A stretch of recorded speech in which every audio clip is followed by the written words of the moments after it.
Alright, so a lot of y'all been asking me, what's the difference between a FICO score and a Vantage score? Let me clear this shit for y'all right now. So I'm getting tired of explaining this shit over and over again to every single client that I run into. So I'm making this video to hopefully clear up the confusion. Because I'm getting a lot of clients that they go to the dealership, they say they got a 720 credit score. Whole time that's a 720 Vantage score. The dealerships don't use Vantage scores, they use FICO scores. So right now I'm gonna teach you the difference between a FICO score and a Vantage score. So next time you go to a dealership or a bank, you know what's what, and you're not getting played like you stupid.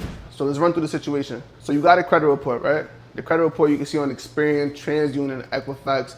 Credit Karma shows your credit report too. But the thing is, Experian, TransUnion, and Equifax, they show you your FICO score. Credit Karma, Wallet Hub, and all the other little sites, they show your Vantage score. So the reason why your FICO score and your Vantage score is different is because, think about it as they're two different tools for the same purpose. The purpose of the two tools is to grade you and assess if you're trustworthy enough to lend to. Usually banks and dealerships and financial institutions are going to use these two tools, Vantage score and a FICO score. The difference is the way they grade your credit report. So you have one credit report, it has your inquiries, your collections, your late payments, your repossession, your charge-off, your good accounts, your bad accounts, etc. So the credit report has all these things on it, right? That's your credit report. The two tools, FICO and TransUnion, they grade that credit report differently. So the thing is, Vantage, they grade a little bit more with grace. So let's say you have a repossession on your credit report. That Vantage will say, yeah, that's bad, but it's not as bad as XYZ. So let them slide, right? So let's say they drop your score by 40 points.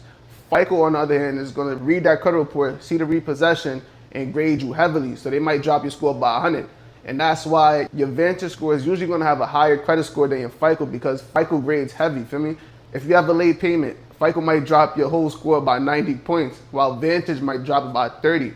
Sometimes the other way around, but usually when I'm going through credit reports, usually the Vantage score is going to be up and the FICO score is going to be down. And it's all because they grade the same credit report, but they grade it differently. The reason why banks and institutions use FICO versus Vantage is because, think about it like this. Imagine you're giving me money.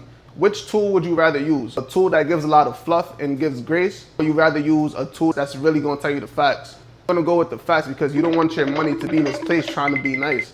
Vantage score is a nice grade. They're going easy on you if you think about it like that. Because, like I said, they're grading you with grace, usually. FICO, on the other hand, don't give a fuck. They slap you with 100 points down, 200 points. They don't give no fuck. You can't fuck up with FICO. FICO will violate you. And that's why banks and institutions like it. They're very serious when it comes to grading your shit. They're not giving you no type of empathy. So hopefully this video gave you some insight on the difference between a FICO score and a Vantage score.